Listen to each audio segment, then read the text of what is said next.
Selamat datang di Pura-Pura Audiobook.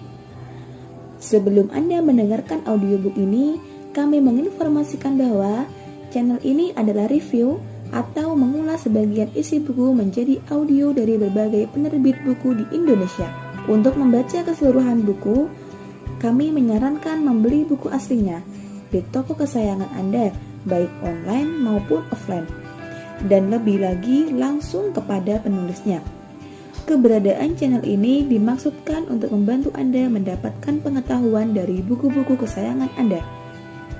Pura-Pura Audiobook membantu Anda membaca buku dengan audio.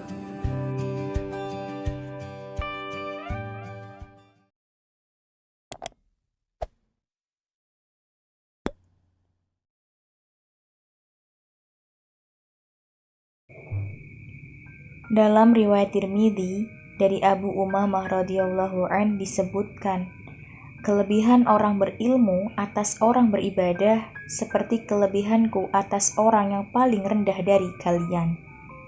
Maksudnya, kemuliaan orang berilmu atas kemuliaan orang beribadah seperti perbandingan kemuliaan Nabi Muhammad SAW atas kemuliaan sahabat yang paling rendah tingkatannya.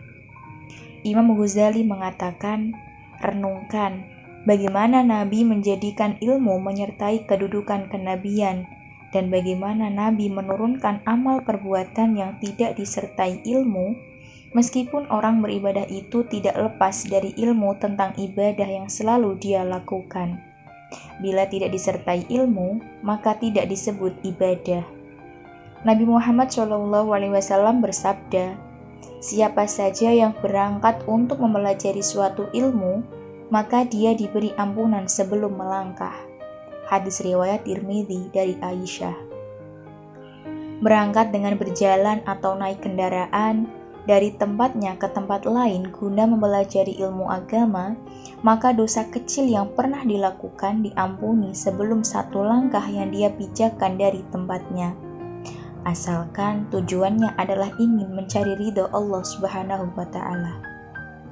Nabi Muhammad SAW bersabda, muliakanlah ulama, karena sesungguhnya mereka mulia dan dimuliakan di sisi Allah.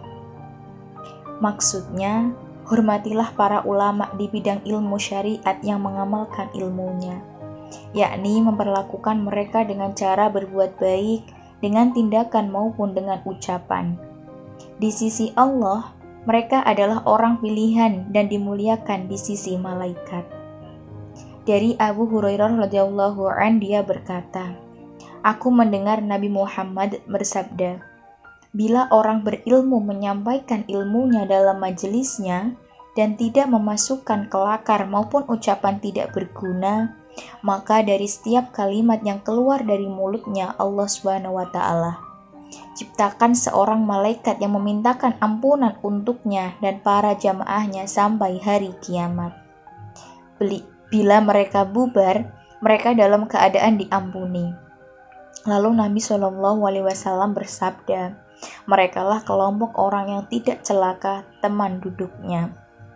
Nabi Muhammad bersabda, siapa saja yang memandang wajah orang berilmu dengan sekali pandang, lalu dia gembira atas hal itu, maka Allah menciptakan satu pandangan itu seorang malaikat yang memintakan ampunan untuknya sampai hari kiamat.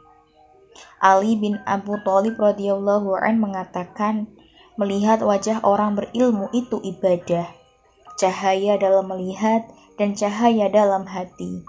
Bila orang berilmu duduk untuk menyampaikan ilmunya, sehingga dia mendapatkan sebuah bangunan sebagai ganti atas tiap perkara ilmunya. Demikian pula orang yang mengamalkan perkara itu. Demikian disebutkan dalam Riyadhus Shalihin.